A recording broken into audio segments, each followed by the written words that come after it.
Hello guys, welcome to the maths. बेटा आज का हमारा चैप्टर है pair of linear equation in two variable. ये काफ़ी इंपॉर्टेंट चैप्टर है, एनसीईआरटी से करेंगे इस बार हम।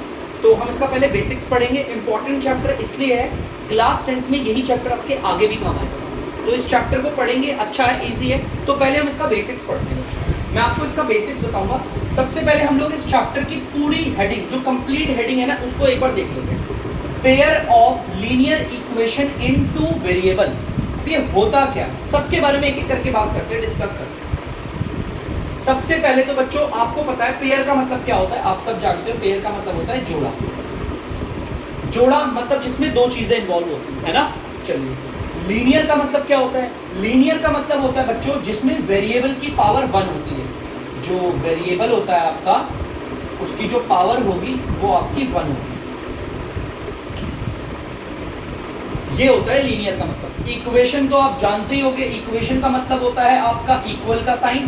कुछ ना कुछ आपके होगा आरएचएस पे और कुछ ना कुछ होगा आपके एलएचएस पे। आरएचएस का मतलब होता है जो इक्वल के राइट हैंड पे आता है उसे बोलते हैं आरएचएस, और जो इक्वल के लेफ्ट हैंड पे आता है उसे बोलते हैं एलएचएस। ठीक है। और टू वेरिएबल का मतलब तो अब आप लोग जान गए होंगे। दो वेरिएबल का मतलब होता है दो वेरिएबल, सिंपल टू वेरिएबल, कोई से भी वेरिएबल हो सकता है। ठीक है। इस पूरे चैप्टर पे हम यही पढ़ेंगे। हमारी पेयर का मतलब हो गया जोड़ा, मतलब कि ऐसी दो इक्वेशंस होंगी हमारे पास। लीनियर का मतलब होगा वेरिएबल की जो सबसे बड़ी पावर होगी वो 1 होगी। इक्वेशन का मतलब भी मैं आपको बता चुका हूँ, इक्वल का साइन, कुछ ना कुछ आरएचएस में, कुछ ना कुछ एलएचएस में। और टू वेरिएबल मतलब उसमें आपकी इक्वेशन में दो वेरिएबल देखने को मिलेंगे। तो चलिए इस पूरे चैप्टर को पढ़ने के लिए सबसे पहले मैं आपके लिए इक्वेशन लिखता हूँ। पहले दो इक्वेशन होने वाली है। पहली इक्वेशन ध्यान से देखना, एग्जाम्पल ले रहा हूँ फिलहाल तो। 3x plus 4y is equal to 20। मैंने यहाँ पर एक इक्वेशन लिख दी है सर। अब मैं आपसे कह रहा हूँ ये जो इक्वेशन है वो linear equation in two variable है। पेयर नहीं बोला बच्चों, मैंने बोला linear equation in two variable. कैसे समझाता हूँ आपको। बेटा सबसे पहले लीनियर कैसे है मैं आपको वो बताता हूँ। लीनियर का मतलब है वेरिएबल की पावर क्या होगी 1। देखो इस वाले वेरिएबल की पावर ऊपर कुछ भी नहीं है बेटा। वेरिएबल के ना आप ऊपर देखना, यहाँ पर अगर कोई पावर नहीं है तो पावर 1 मानी जाती है। बस 1 पावर को लिखते नहीं, हम इसे ऐसे ना लिखकर हम इसे ऐसे लिखते हैं। ठीक है। इस वाले वेरिएबल की पावर भी क्या है 1, और इस वाले वेरिएबल की पावर भी क्या है 1। देखो वेरिएबल की पावर 1 है, इसका मतलब ये पूरी इक्वेशन क्या है, लीनियर है, क्योंकि यहाँ पर वेरिएबल्स की पावर क्या है 1। अब इक्वेशन देखते हैं, इक्वेशन कैसे है भाई। देखो इक्वेशन का मतलब क्या होता है, इक्वल का साइन होगा, कुछ ना कुछ होगा आरएचएस में, कुछ ना कुछ होगा एलएचएस में। सेम यहाँ पर देख सकते हो, इक्वल का साइन है आपका, कुछ ना कुछ यहाँ पर आरएचएस पे आ रहा है और कुछ ना कुछ आ रहा है आपके एलएचएस पे। तो ये इक्वेशन है क्योंकि यहाँ पर इक्वल का साइन। ठीक है। अब टू वेरिएबल वाली, तो यहाँ पर आप दो वेरिएबल देख सकते हो। मैं आपके दो वेरिएबल हाईलाइट भी कर देता हूँ। एक वेरिएबल आपका ये रहा x और एक वेरिएबल ये रहा आपका y। मतलब ये आपकी पूरी की पूरी लीनियर इक्वेशन है, वो भी दो वेरिएबल वाली। देखो दो वेरिएबल वाली लीनियर इक्वेशन है। लीनियर का मतलब फिर से बता रहा हूँ, यहाँ पर देख लेना, वेरिएबल की पावर 1 होगी, यहाँ पर भी वेरिएबल की पावर 1 है और यहाँ पर भी वेरिएबल की पावर 1 है। इक्वेशन है, ये इक्वल का साइन बता रहा है, और दो वेरिएबल वाली है। देखो ये रेड मैंने दिखा दिया, ये दो वेरिएबल है। ठीक है। चलिए कोई नहीं, अभी हम इसके अलावा और भी कुछ एग्जांपल्स देखते हैं इसके। जैसे मैं एक और इक्वेशन दिखाता हूँ आपको, जैसे कि 5x माइनस का 10y is equal to minus का 225। देखो ध्यान से देखो, सबसे पहले तो ये लीनियर है कि नहीं चेक करते हैं। यहाँ पर वेरिएबल की पावर क्या है 1, यहाँ पर भी वेरिएबल की पावर क्या है 1, तो इसका मतलब ये लीनियर है। अगर बच्चों मान लो ये कुछ ऐसा होगा, यहाँ पर ध्यान से देखना, आप देखते यार यहाँ पर वेरिएबल की पावर 1 है और यहाँ पर वेरिएबल की पावर 2 है। मतलब कि यार यहाँ पर जो सबसे बड़ी पावर है वेरिएबल की वो 2 आ रही है ना। अगर इक्वेशन में जितने भी वेरिएबल हो उन सभी वेरिएबल्स पे अगर पावर 1 हो तो वो लीनियर होती है, लेकिन यहाँ पर पावर 2 भी आ रही है ना, तो ये लीनियर नहीं हो सकती। इसलिए मैं इसे हटा देता हूँ। देखो बच्चों ये लीनियर है, यहाँ पर भी वेरिएबल की पावर 1 है और यहाँ पर भी वेरिएबल की पावर 1 है, ये लीनियर है। अब इक्वेशन कैसे है, देखो बच्चों इक्वल का साइन है, यहाँ जो इक्वल के राइट हैंड पे आता है उसे बोलते हैं आरएचएस, जो इक्वल के लेफ्ट हैंड पे आता है उसे बोलते हैं एलएचएस। ठीक है। दो वेरिएबल वाली है, देख सकते हो आप लोग, मैं रेड मार्कर से दिखा देता हूँ आपको। ये रहा आपका एक वेरिएबल x और ये रहा दूसरा वेरिएबल y, तो दो वेरिएबल ये आपकी linear equation in two variable. ठीक है। बच्चों ऐसी बहुत सारी इक्वेशंस लिख सकते हैं। देखो जैसे मैंने ये लिख दी 5/3x plus 10y is equal to 7/3। ध्यान से देखो इस इक्वेशन को। सबसे पहला सवाल, क्या ये लीनियर है? बिल्कुल है। वेरिएबल की पावर यहां पर भी बने, वेरिएबल की पावर यहां पर भी बने, हैं तो ये लीनियर तो है भाई, क्योंकि वेरिएबल जितने भी हो यहां पर वेरिएबल की जो पावर है वो क्या है? 1, इसीलिए ये लीनियर है। अब इक्वेशन का वही रूल है, बीच में इक्वल का साइन है, कुछ ना कुछ आपका एलएचएस पे आ रहा है और कुछ ना कुछ आपका आरएचएस पे आ रहा है। इक्वेशन भी है, 2 वेरिएबल वाली है तो आपको पूरी इक्वेशन में 2 वेरिएबल दिख जाएंगे, और नहीं दिख रहे तो ध्यान से देखिएगा, मैं मार्कर से हाईलाइट कर रहा हूं। एक वेरिएबल है आपका x और दूसरा वेरिएबल है आपका y। तो ये लीनियर भी है, ये इक्वेशन भी है, और कितने वेरिएबल वाली? 2 वेरिएबल वाली। देख सकते हो आप लोग 2 वेरिएबल वाली। तो बच्चों ऐसे हमारे पास कितनी इक्वेशन लिख सकते हो? यार यहाँ पर मैंने आपके सामने 3 लिखी है, आप खुद से भी अगर लिखेंगे तो बहुत सारी इक्वेशन आप खुद से लिख सकते हो। मेरे हिसाब से तो अनगिनत इनफाइनाइट इक्वेशंस आप खुद से बना बना के लिख सकते हो। तो बेटा मैथमेटिशियंस ने क्या किया था, ऐसी इक्वेशन का एक जनरल फॉर्मेट बना दिया, एकदम जनरल। जनरल का मतलब समझ रहे हो ना? जनरल का मतलब कि आपका जिसमें जितनी भी इक्वेशन है इनको ना लिखकर एक जनरल लिखते हैं। जैसे एग्जांपल पे मैं आपको दिखा दूंगा यहाँ पर जनरल फॉर्मेट।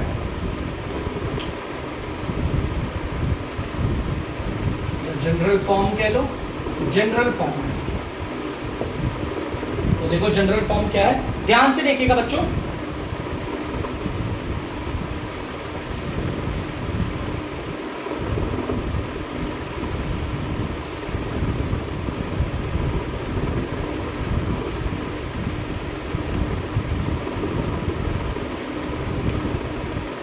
यहां पर हम देखेंगे, मैंने यहाँ पर कुछ गैप छोड़ रखे हैं।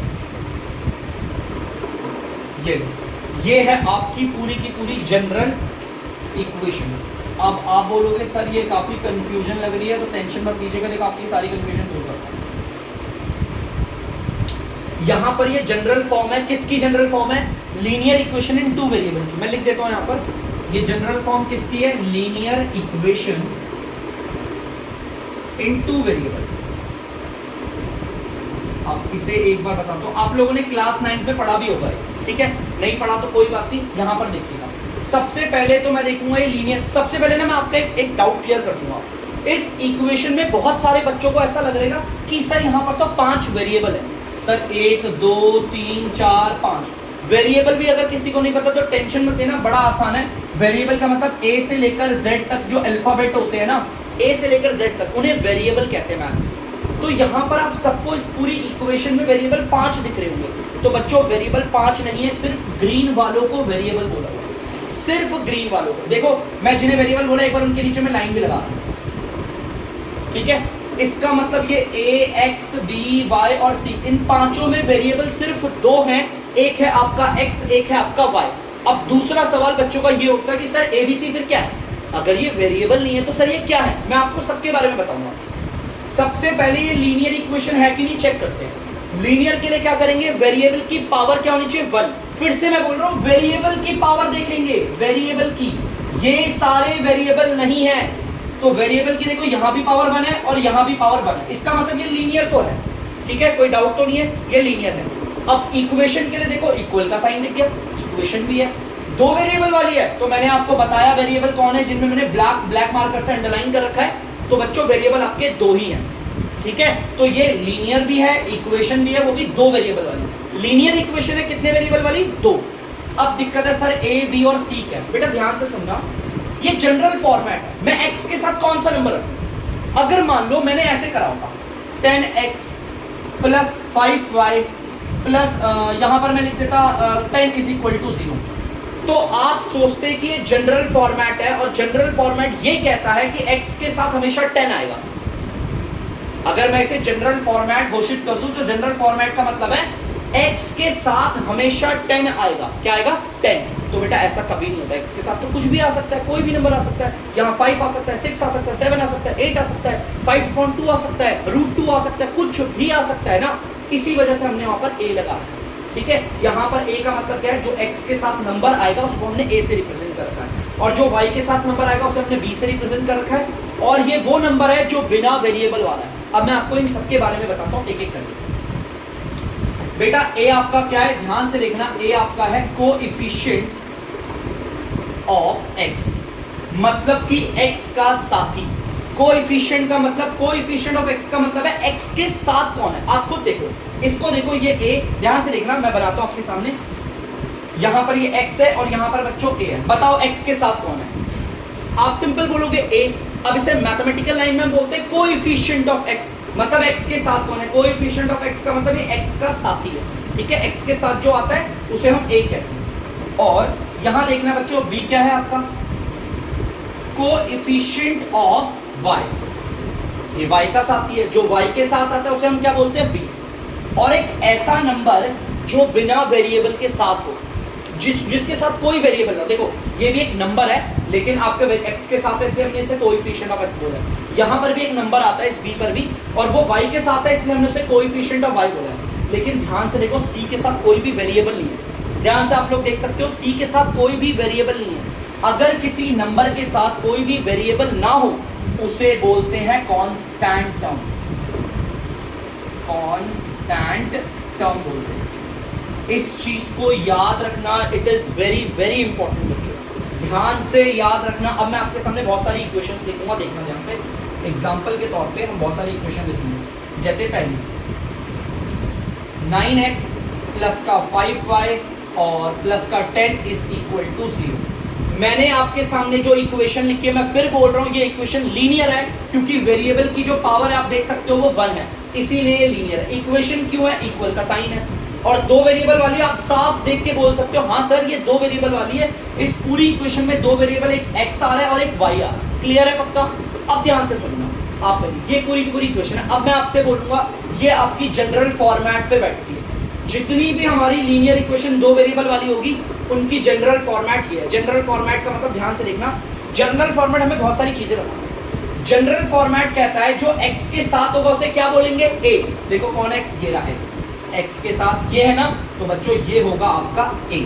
क्या a आपका 9 है। जनरल फॉर्मेट कहता है जो y वेरिएबल के साथ होगा उसे क्या बोलेंगे, b। तो y वेरिएबल के साथ कौन है, देखो ये दिख रहा है 5, तो y के साथ जो होगा उसे बोलेंगे b। जनरल फॉर्मेट कहता है एक ऐसा नंबर जो बिना वेरिएबल के साथ हो उसे बोलेंगे c। तो देखो ये रहा वो नंबर, बिना वेरिएबल के है ना, क्या ये किसी वेरिएबल के साथ दिख रहा है, नहीं, तो ये होगा आपका c, माने कि कांस्टेंट टर्म। अगर मैं आपसे पूछूं यहाँ पर x का कोएफिशिएंट क्या है, मतलब कि x का साथी कौन है, आप बोलोगे 9। यहाँ पर y का कोएफिशिएंट कौन है, आप बोलोगे सर 5। और कांस्टेंट टर्म मतलब कि एक ऐसा नंबर जो बिना वेरिएबल के साथ हो, आप बोलोगे 10। इसी की तरह हम कुछ और भी एग्जांपल्स ले लेते हैं, जैसे ये दिया है, ध्यान से देखना। हाँ अब ले लेते हैं जैसे कि 5/2x 9/7y और प्लस का 3 इक्वल्स टू 0। देखो आप देख सकते हो लीनियर इक्वेशन है, आपको दिख गया होगा वेरिएबल की पावर जो है 1 है। इक्वेशन यहाँ से दिख गया होगा इक्वल का साइन, और दो वेरिएबल वाली है वो भी दिख गया होगा। लीनियर इक्वेशन कितने वेरिएबल वाली, दो वेरिएबल। पूरी की पूरी डेफिनेशन दे दी अच्छे से। अब ध्यान से देखो, मैं अब आपसे पूछता हूँ, बताओ a क्या है। पेपर में से, जैसे पेपर में इतने इजी नहीं आएंगे, लेकिन मैं आपको बेसिक से पढ़ा रहा हूँ, इसलिए इजी चीजें बताऊंगा अभी आपको स्टार्टिंग में। अगर मैं आपसे पूछूं इस इक्वेशन में a क्या है, तो आप जनरल फॉर्मेट पे आओगे। Linear equation in two variable के जनरल फॉर्मेट पे, आप जनरल फॉर्मेट आपको साफ बता रहा है, क्लियर। x के साथ वाले को बोलेंगे a। देखो x के साथ कौन है, आपका x के साथ ये रहा, तो ये है आपका a। ठीक है, पक्का क्लियर है। चलिए अब मैं आपसे पूछूंगा c कौन है। ध्यान से देखना, मैंने c को बोला है। c का मतलब होता है कांस्टेंट टर्म, मतलब कि एक ऐसा नंबर जो बिना वेरिएबल के साथ हो। तो बताओ कौन सा नंबर है जो बिना वेरिएबल के है, आप सब बोलेंगे सर ये 3 है, तो ये है आपका c, माने कि कांस्टेंट टर्म। ठीक है, अब अगली बारी में देखो मैं बोलूंगा b बताओ कौन है, तो b का मतलब कौन है। देखो जनरल फॉर्मेट क्या कह रहा है, जो y के साथ होगा उसे क्या बोलेंगे, b। तो y के साथ कौन है, ये प्लस का 9/7 है ना, इसे बोलेंगे b। तो ध्यान से देखो, जनरल फॉर्मेट की वजह से हम a और b और c को आइडेंटिफाई कर सकते हैं। a का मतलब क्या होता है, कोएफिशिएंट ऑफ x, जो x के साथ होता है। b का मतलब क्या होता है, कोएफिशिएंट ऑफ y। और c का मतलब होता है कांस्टेंट टर्म, एक ऐसा नंबर जो बिना वेरिएबल के साथ हो। तो बच्चों जल्दी से पहले इतने से पार्ट को उतार दीजिए। तो बच्चों आप लोगों ने उतार लिया होगा। मैं अब आपको एक इक्वेशन और लेकर दिखाता हूँ जिसमें a, b और c को आप आइडेंटिफाई करो। जैसे कि तीसरी इक्वेशन में लिख रहा हूँ, और इक्वेशन नहीं, मैं बोलूंगा linear equation in two variable लिख रहा हूँ। ठीक है, ध्यान से देखना आप यहाँ पर माइनस का 3/5x माइनस का 10/4 ले लो y और माइनस का 6 इज इक्वल टू 0। ठीक है, यहां पर ध्यान से देखो, सबसे पहले ये इक्वेशन लीनियर क्यों है? वेरिएबल की पावर यहां पर भी 1 है और यहां पर भी 1 है। पावर ये सर के ऊपर देखते हैं, कुछ भी नंबर नहीं होता तो 1 ही मानते, तो लीनियर की जो इक्वेशन की पावर है वो 1 है, इसीलिए ये इक्वेशन लीनियर है। क्लियर है पक्का? अब इक्वेशन क्यों है? इक्वल का साइन है भाई। दो वेरिएबल वाली क्यों है? आप देख सकते हो x वेरिएबल और y वेरिएबल, सिर्फ दो ही वेरिएबल है, इसके अलावा आपको कोई और वेरिएबल दिख रहे हैं? नहीं, तो दो वेरिएबल है। चलिए अब आइडेंटिफाई करते हैं, जनरल फॉर्मेट से हम a b और c का पता लगा सकते हैं। a का मतलब क्या होता है? जो x के साथ हो, तो देखते हैं x के साथ कौन है। देखो x के साथ ये माइनस का 3/5 है ना, इसे बोलेंगे a, क्या होगा आपको? ठीक है, और b का मतलब क्या होता है? जो y का साथी हो, मतलब कोएफिशिएंट ऑफ y मैथ्स की लाइन में, और नॉर्मल हिंदी लाइन में बोलूं तो y का साथी है ना, सिंपल। तो भाई y के साथ कौन है? देखो ध्यान से, y के साथ ये माइनस का 10/4 है, इसे बोलेंगे b। और c कौन होता है? कांस्टेंट टर्म, जो बिना वेरिएबल के साथ वाला नंबर हो। देखो ये रहा माइनस का 6, ये एक ऐसा नंबर है जिसके साथ कोई भी वेरिएबल नहीं है, तो इसे बोलेंगे c। तो देखो इजी नंबर। तो जनरल फॉर्मेट ना हमें ये किसका जनरल फॉर्मेट है? ये लीनियर इक्वेशन दो वेरिएबल वाले का फॉर्मेट है। लीनियर इक्वेशन जो दो वेरिएबल वाली होती है उसका जनरल फॉर्मेट है, इससे हम a b c के बारे में पता कर सकते हैं। अब अगर आपसे कोई भी पूछेगा कि what is the mean of a in linear equation in two variable, मतलब आपकी जो linear equation in two variable होती है उसमें a का मतलब क्या है? आप बोलोगे linear equation in two variable में a का मतलब है जो x का कोएफिशिएंट है। क्या है? x का कोएफिशिएंट, मतलब जो x का साथी है। इस चीज को ध्यान रखना, ठीक है। तो चलिए अब कुछ और आगे पार्ट बताता हूं। तो बच्चों अब ध्यान से सुनना, मैंने आपको बता दिया लीनियर इक्वेशन टू वेरिएबल वाली क्या होती है, मैंने आपको बता दिया। अब इस पूरे चैप्टर में ना हमें पेयर पढ़ना है। पेयर का मतलब हमें सिर्फ एक इक्वेशन के साथ डील नहीं करना, मतलब कि हमें जो क्वेश्चंस मिलेंगे ना बच्चों, उसमें दो इक्वेशंस होंगे। देखो जैसे ऐसे एक इक्वेशन ये 3x + 4y + 10 is equal to 0, दिख गई एक इक्वेशन। और दूसरी इक्वेशन लिख देता हूं मैं यहाँ पर एक और, -7x - 10 + का 5 इक्वल टू। देखो एक इक्वेशन दो इक्वेशन, तभी तो पेयर बोला। पेयर का मतलब क्या होता है? जोड़ा। यहाँ पर ये भी आपकी लीनियर इक्वेशन है दो वेरिएबल वाली, और ये भी लीनियर इक्वेशन है दो वेरिएबल वाली, और ये पेयर है, इसीलिए देखो pair of linear equation in two variable. मतलब यहाँ पर भी लीनियर इक्वेशन टू वेरिएबल वाली, यहाँ पर भी लीनियर इक्वेशन टू वेरिएबल वाली, उसका पेयर है। हम ऐसे पढ़ेंगे इस पूरे के पूरे चैप्टर में। ध्यान से सुनना, हर क्वेश्चन में एक सिंगल ऐसा क्वेश्चन नहीं होगा इस पूरे चैप्टर में बच्चों जिसमें आपके पास सिर्फ एक इक्वेशन हो। हर क्वेश्चन में आपके पास दो इक्वेशन होगी, क्योंकि चैप्टर की हेडिंग बोल रही है आपको लीनियर इक्वेशन टू वेरिएबल वाली का पेयर होगा। पेयर का मतलब जोड़ा, मतलब दो इक्वेशन आपको हर किसी में मिलेगी। यहाँ पर भी देखो एक इक्वेशन, यहाँ पर भी एक इक्वेशन। अब इन दो इक्वेशन के साथ ही आपको क्वेश्चन सॉल्व करना है। तो अब मैं आपको एक और तरीके से आपको एक जनरल फॉर्मेट बताऊंगा, क्वेश्चन में कैसी कैसी इक्वेशन रहेंगी, क्या क्या होंगी बताता हूँ, जल्दी से आप लोग इसे उतार दीजिए। तो बच्चों हमारे पास जैसे क्वेश्चन आएंगे ना, तो देखो हमारे पास दो इक्वेशन होगी, मैं दोनों को जनरल फॉर्मेट में लिखूंगा, दोनों को जनरल फॉर्मेट। जैसे कि मैंने लिख दिया a + b + c = 0, ठीक है। और दूसरे को भी लिख देता हूँ मैं a + b + c = 0। यहाँ लिख देता हूँ ये x y, और यहाँ भी लिख देता हूँ x y। देखो दो इक्वेशंस मिलेंगे, ये भी आपकी लीनियर इक्वेशन है दो वेरिएबल वाली, ये भी लीनियर इक्वेशन है दो वेरिएबल वाली। फिर दोबारा बोल रहा हूँ, वेरिएबल यहाँ पर सिर्फ दो हैं, जिन्हें मैंने रेड मार्कर से लिखा है, वो है वेरिएबल x और y वेरिएबल है, a b c वेरिएबल्स नहीं है, दे आर जस्ट नंबर्स, ठीक है। x और y ही वेरिएबल है हमारा। अब ये दो इक्वेशन से इसे कैसे लिखते हैं, ध्यान से सुनना। ऊपर वाली पहली इक्वेशन है, तो देखो उसे कैसे लिखते हैं, उसके नीचे 1 लगा दिया, b के नीचे भी 1 लगा दिया, और c के नीचे भी 1 लगा दिया, क्योंकि पहली इक्वेशन है। और इसके नीचे 2 लगा दिया, और इसके नीचे भी 2 लगा दिया, और इसके नीचे भी 2 लगा दिया, क्योंकि दूसरी इक्वेशन। अब आपको साफ पता चल जाएगा, ऊपर वाली का मतलब आपकी पहली इक्वेशन, और दूसरी नीचे 2 चल रहा है, तो उसका मतलब है दूसरी इक्वेशन। हर क्वेश्चन में आपके पास दो इक्वेशंस होंगी ही होंगी, इस चीज को याद रखना। हर क्वेश्चन में आपके पास दो इक्वेशन होंगी, दो इक्वेशंस को आपको कैसे ट्रीट करना है, कैसे सॉल्यूशन करना है उसका, वो जैसे जैसे हम क्वेश्चंस में आगे बढ़ेंगे मैं आपको समझाता रहूंगा। अभी फिलहाल बेसिक्स में थोड़ा आपको डीप पढ़ा रहा हूं। ठीक है, यहां पर आपको ये क्लियर हो गया होगा, आपकी दो इक्वेशंस है।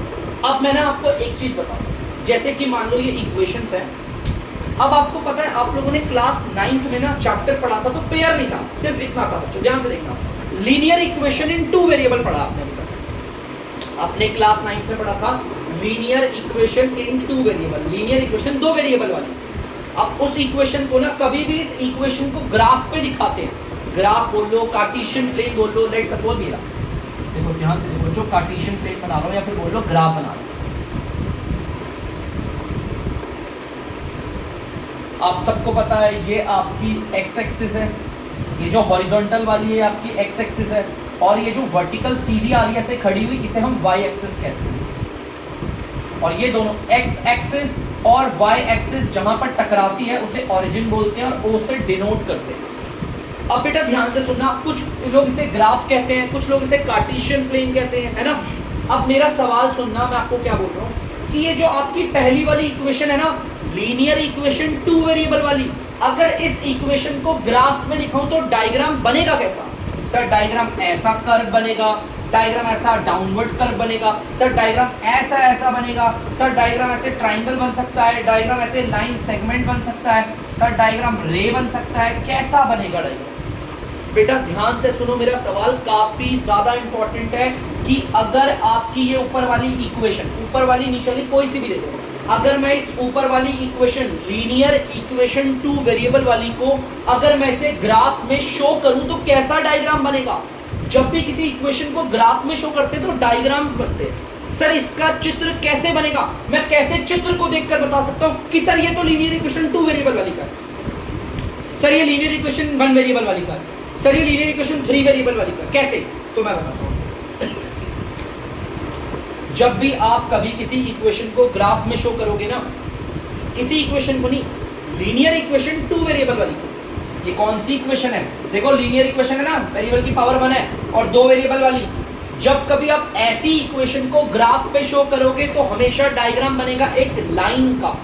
लाइन का मतलब स्ट्रेट लाइन जिसके दोनों तरफ एरो होता है। देखो ये रहा, आपको दिख गया होगा लाइन, दिख गया स्ट्रेट लाइन। लाइन मतलब जिसके इधर भी एरो हो और इधर भी एरो। एरोस का मतलब है, इस एरो का मतलब है ये लाइन आगे कहीं बहुत दूर तक जा रही है, इसका कोई एंड नहीं है इस तरफ से। और इस एरो का मतलब ये लाइन यहां से भी इधर दूर जा रही है, इसका कोई एंड नहीं है। तो इस चीज को याद रखना, जब कभी भी आपको ऐसा ग्राफ दिखे और ग्राफ में ऐसे सीधी लाइन दिखे तो आप साफ देख के बोल सकते हो सर ये लीनियर इक्वेशन 2 वेरिएबल वाली का ग्राफ, ठीक है। देखो इस इक्वेशन को ग्राफ में दिखाया, देखो स्ट्रेट लाइन बनी, और अगर मैं इस इक्वेशन को भी इसी ग्राफ में दिखाऊं तो वो भी स्ट्रेट लाइन होगी, क्योंकि ये भी क्या है, लीनियर इक्वेशन 2 वेरिएबल वाली है ना। मैं आपको यही समझाना चाह रहा हूं, अगर लीनियर इक्वेशन 2 वेरिएबल को आप ग्राफ पे शो करोगे, कार्टेशियन प्लेन पे शो करोगे, तो डायग्राम बनता है स्ट्रेट लाइन का। और वो लाइन कैसी भी हो सकती है, कुछ भी बना लो। मैं कह रहा हूं इस लाइन को ऐसे बना लो, ये लाइन ऐसे बना लो, मैं ऐसे एरो करके दिखा देता हूं। इस वाली इक्वेशन को हमने ये लिखा रखा है और ये वाली जो इक्वेशन है ये हमारी ये रही, ठीक है। देखो ये भी लीनियर इक्वेशन 2 वेरिएबल वाली थी, ग्राफ पे शो करा तो डायग्राम कैसा है, स्ट्रेट लाइन का। टेंशन मत लेना, सर किसी इक्वेशन को ग्राफ में कैसे शो करते हैं वो भी बता दूंगा, क्लास 9th में आप लोगों ने पढ़ा होगा। और स्ट्रेट लाइन के अलावा और कोई डायग्राम नहीं बनता, इस चीज को अपने दिमाग में डाल लो। लीनियर इक्वेशन 2 वेरिएबल वाली को ग्राफ में शो करोगे तो डायग्राम हमेशा स्ट्रेट लाइन का बनेगा। इक्वेशन को इस तरीके से रिप्रेजेंट करना, सर स्ट्रेट लाइन बनाना, वो सब मैं सिखा दूंगा। बस ये चीज याद रखना, आपको ये चीज ध्यान में रखनी है। एक बार हल्का सा उतारो, कुछ क्वेश्चंस करने से। तो जैसा बच्चों मैंने आपको बता दिया कि आपके पास ध्यान से, ये हमारा कार्टेशियन प्लेन है, ये हमारी एक्स एक्सिस है बच्चों, और ये हमारी है वाई एक्सिस, ये ऑरिजिन। मैंने आप लोगों को ग्राफ में बहुत सारी चीजें बता दी। मैंने आपको बताया कि हर क्वेश्चन में आपके पास 2 इक्वेशन होंगी और दोनों इक्वेशंस को आपको ग्राफ में अगर दिखाओगे, कोई सी भी इक्वेशन, लीनियर इक्वेशन इन 2 वेरिएबल वाली को अगर ग्राफ में दिखाओगे तो डायग्राम आपका कुछ ऐसा बनेगा, एक स्ट्रेट लाइन का, ये भी स्ट्रेट। अब इस इक्वेशन को मैं यहाँ लिख देता हूँ, देखो यहाँ पर a1x plus b1y plus c is equal to 0। देख सकते हो, ध्यान से देखना, इसे आपको देख के पता चल जाएगा ये लीनियर इक्वेशन है, ठीक है, दो वेरिएबल वाली। ग्राफ में शो किया है तो डायग्राम स्ट्रेट लाइन का आया, ठीक है। अब दूसरी इक्वेशन को भी इसी में शो करता हूं तो भी डायग्राम कौन सा बनेगा, स्ट्रेट लाइन, है ना। दोनों की दोनों इक्वेशन क्या है, linear equation in two variable है ना, दोनों की दोनों। भाई लीनियर इक्वेशन दो वेरिएबल वाली को ग्राफ पे दिखाने पर स्ट्रेट लाइन ही बनता है।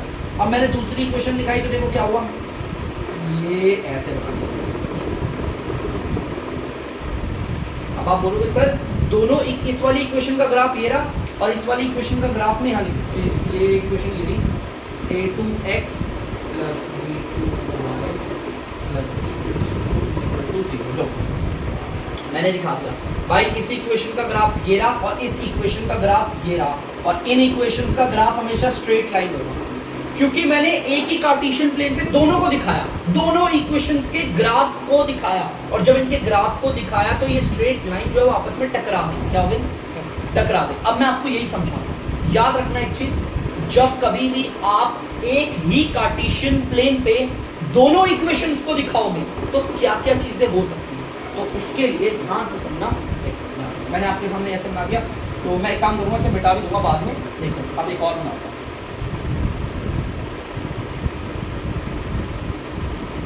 इक्वेशन को ग्राफ में कैसे शो करते हैं मैं आपको बता दूंगा, डोंट गेट वरी। फिलहाल जो मैं बता रहा हूं उस चीज पे ध्यान देना। मैंने दोनों इक्वेशंस को ग्राफ में दिखाया तो क्या हुआ, ये जो स्ट्रेट लाइन थी वो आपस में टकरा गई, इंटरसेक्ट हो गया। इस वाले केस में, इस वाले केस में हो गया बच्चों इंटरसेक्ट। अब मैं दोबारा से दोनों इक्वेशन को इसी ग्राफ में दिखाऊंगा, तो देखो ध्यान से बच्चों, मेरी पहली वाली इक्वेशन कुछ ये रही, उसका ग्राफ बनाया, देखो दिख गई। ये पहली वाली लिख देता हूं मैं यहाँ पर a1x plus b1y plus c1 equal to 0। ये रही पहली इक्वेशन का ग्राफ। अब दूसरी वाली इक्वेशन का ग्राफ बना रहा हूं, उसे भी देख लीजिएगा, उसे ब्लू से निकालते हैं।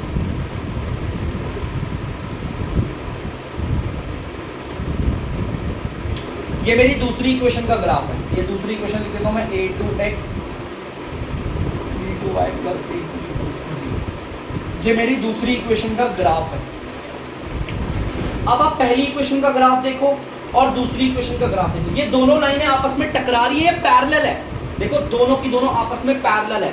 जब दो लाइन के बीच का गैप हमेशा इक्वल रहे, एकदम इक्वल, उन्हें पैरेलल लाइन बोलते हैं। जैसे कि एक लाइन ये रही, एक लाइन ये रही, क्या ये दो लाइन पैरेलल हो सकती है? बिल्कुल भी नहीं। यहाँ पर इन दोनों के बीच का गैप देखो कम है और यहाँ पर ज्यादा है, यार इनका गैप तो बदल रहा है। लेकिन आप इस वाली लाइन को और इस वाली लाइन को ध्यान से देखो, इन दोनों के बीच का गैप एकदम बराबर आ रहा है हर जगह। यहाँ पर भी इनके बीच का गैप सेम है और यहाँ पर भी इनके बीच का गैप सेम है, यहाँ पर भी इनके बीच का गैप सेम है, और ऐसी लाइन को बोलते हैं पैरेलल लाइन। तो यहाँ पर क्या हो गया, केस आपका पैरेलल। आपने दोनों इक्वेशन को सेम कार्टेशियन प्लेन पे दिखाया तो यहाँ पर दोनों लाइन क्या चलेगी, पैरेलल। और एक और केस होता है बच्चों, एक लास्ट केस और दिखाता हूं आपको। जैसे कि ये कार्टेशियन प्लेन बना दिया मैंने आपके सामने, ठीक है। ये रही आपकी पहली इक्वेशन, ध्यान से देखिएगा, ये आपकी पहली इक्वेशन, ठीक है। मैं लिख नहीं रहा है, पहली इक्वेशन, ठीक है। अब दूसरी इक्वेशन को भी इसी कार्टेशियन प्लेन पे दिखा रहे हैं और अनफॉर्चुनेटली आप बोल लो बाई चांस ये इसी के ऊपर आ, लाइन इसी के ऊपर आ, मतलब कि दोनों इक्वेशंस का ग्राफ एक दूसरे के ऊपर चढ़ गया। जहां पर पहली इक्वेशन की लाइन बनी वही दूसरी इक्वेशन की लाइन भी आ गई, तो ऐसे को हम बोलते हैं कोइंसाइड। इसे कहते हैं कोइंसाइड। याद रखना, एक ही कार्टेशियन प्लेन पे, देखो ये एक ही कार्टेशियन प्लेन है, एक ही कार्टेशियन प्लेन है, वैसे तीन है, कहने का मतलब यहां पर भी एक सिंगल कार्टेशियन प्लेन है, यहां पर भी सिंगल, यहां पर भी सिंगल। जब हम एक ही कार्टेशियन प्लेन पे दोनों इक्वेशंस को दिखाते हैं, देखो ये एक कार्टेशियन प्लेन दिख रही है बच्चों, ध्यान से देखना, इस पे आपने पहली वाली इक्वेशन को भी दिखाया और दूसरी वाली इक्वेशन को भी दिखाया। एक कार्टेशियन प्लेन पे जब आप दोनों इक्वेशन को दिखाओगे, या तो वो इंटरसेक्ट करेगी, या तो दोनों लाइनें पैरेलल जाएंगी, या तो दोनों लाइनें एक दूसरे के ऊपर चढ़ जाएंगी, मतलब कोइंसाइड करेंगी। इन तीनों के अलावा कोई भी चीज नहीं हो सकती। इस चीज को ध्यान रखना, आपके हर एक क्वेश्चन में दो इक्वेशंस होंगी।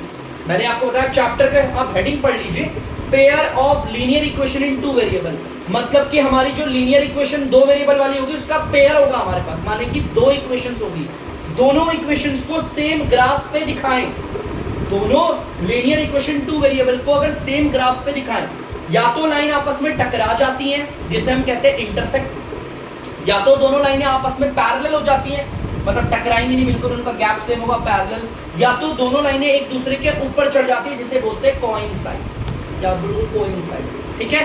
तो बेटा ये तीन केस होते हैं, इसके अलावा कुछ भी नहीं होते। और अगर आप बोलोगे सर इस पहली वाली इक्वेशन को अलग ग्राफ में और दूसरी वाली इक्वेशन को अलग ग्राफ में दिखाएं, तो बेटा ऐसा नहीं होता। याद रखना इस पूरे चैप्टर में अगर आपको जहां पर भी ग्राफ बनाने को बोलेगा तो दोनों इक्वेशंस का ग्राफ सेम कार्टेशियन प्लेन पे होगा, इस चीज को ध्यान रखना, सेम कार्टेशियन प्लेन पे होगा, ठीक है। देखो यहाँ पर मैंने दोनों इक्वेशन सेम कार्टेशियन एक ही कार्टेशियन प्लेन पे दिखाई ना, यहाँ पर भी दोनों इक्वेशन एक ही कार्टेशियन प्लेन पे दिखाई, और यहाँ पर भी देखो पहली इक्वेशन ये रही और दूसरी इक्वेशन ये रही, इन्हें भी मैंने एक ही कार्टेशियन प्लेन पे दिखाया। तो कंडीशंस क्या क्या हो सकती है वो बता दिया। सेम कार्टेशियन प्लेन पर अगर दोनों इक्वेशंस को दिखाओगे, या तो दोनों लाइनें टकरा जाएंगी, इंटरसेक्ट वाला केस, दोनों लाइन के बीच का गैप सेम होगा, पैरेलल वाला केस, दोनों लाइनें एक दूसरे के ऊपर आ जाएंगी, कोइंसाइड वाला केस। इनके अलावा और कुछ भी नहीं होगा, इसे याद कर लो, उतार लो अच्छे से। तो बच्चों आप लोग इसे उतार लीजिएगा। आज की वीडियो बस इतनी ही, अब मिलते हैं आपको अगली वीडियो पे। तब तक के लिए अगर आपको डीमैथ्स की वीडियो पसंद आ रही है तो वीडियो को लाइक करें, शेयर करें और चैनल को सब्सक्राइब करें। बाय।